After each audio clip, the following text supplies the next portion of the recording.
Hanya jauh hari kenal manikam. Baru-baru ini, Perdana Menteri Datuk Seri Anwar Ibrahim melahirkan rasa puas hati kerana tiada seorang pun menteri di bawah kerajaan perpaduan terlibat dengan rasuah selepas setahun pentadbirannya. Anwar yang juga pengerusi Pakatan Harapan PH berkata pengesahan itu diperolehnya selepas membuat pemeriksaan dengan pihak berkuasa.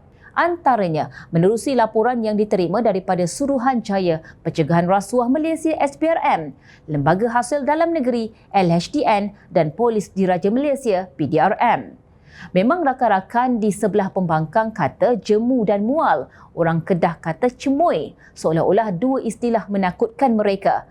Tetapi percayalah, Malaysia ini mempunyai potensi sangat besar untuk diangkat martabatnya kalau kita betulkan isu tata kelola dan hentikan amalan rasuah. Alhamdulillah, rakan-rakan jemaah menteri dan pimpinan dalam kerajaan perpaduan telah sepakat apa yang berlaku masa lalu adalah sejarah lampau.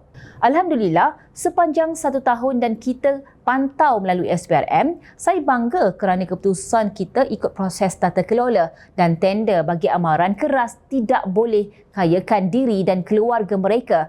Seminggu yang lalu, ditanya laporan SPRM dan LHDN mahupun PDRM, pimpinan kita dapat bertahan supaya henti penyalahgunaan kuasa dan rasuah, katanya.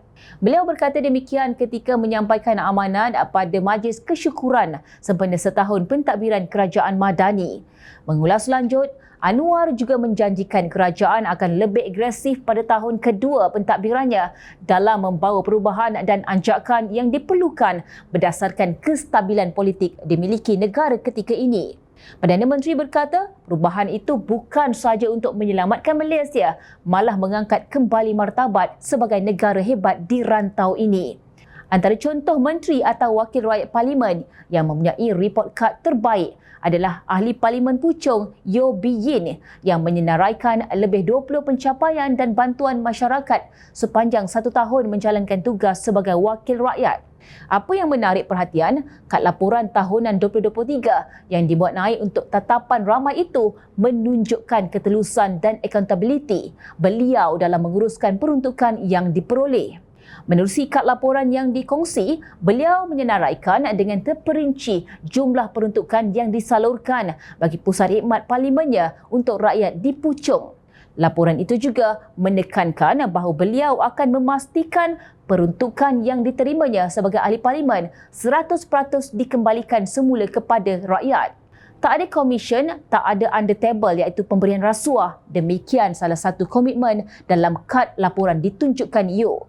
Sepanjang 2023, jumlah peruntukan yang disalurkan untuk penduduk Puchong adalah sekitar 3.77 juta ringgit.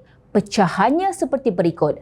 Peruntukan pendidikan sebanyak 1.71 juta ringgit. Projek infrastruktur sebanyak 449,457 ringgit. Program dan aktiviti penduduk setempat sebanyak 752,504 ringgit. Kebajikan sebanyak 273,072 ringgit dan NGO sebanyak 588,258 ringgit.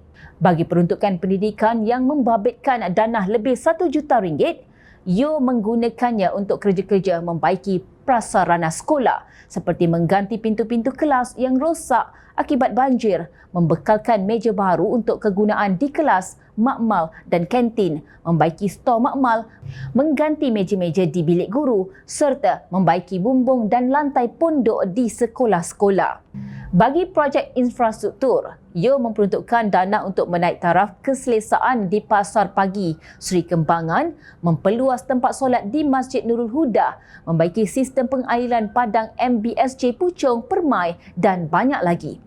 Sementara itu, mencengah ke laman X, ramai memuji pendekatan ahli parlimen DAP itu yang menyenaraikan perincian dana diterima dan ke mana digunakannya. Mereka juga tidak ketinggalan membandingkan kad laporan PAS yang lebih banyak menghadiri acara perkahwinan berbanding menyenaraikan kerja-kerja mereka. Ini adalah standard pelaporan yang harus diamalkan dan dijadikan contoh oleh semua wakil rakyat, tidak kira daripada pihak kerajaan atau pembangkang, berani kerana benar. Jangan pula asyik bercerita berapa banyak kenduri kahwin yang dihadiri dan jumlah lawatan kematian dalam kad laporan. Itu rakyat tidak berminat mahu tahu. Ada apa-apa komen daripada pembangkang tentang isu ini? Apapun, alhamdulillah dan tahniah kepada Kerajaan Perpaduan, berintegriti dan boleh dipercayai. Kekalkan kekuatan jati diri dan prinsip ini sehingga bila-bila demi nama baik negara yang telah dicemari menjadi bahan ketawa dunia selama 33 bulan selama ini. Hanya Jauhari yang mengenal Manikam.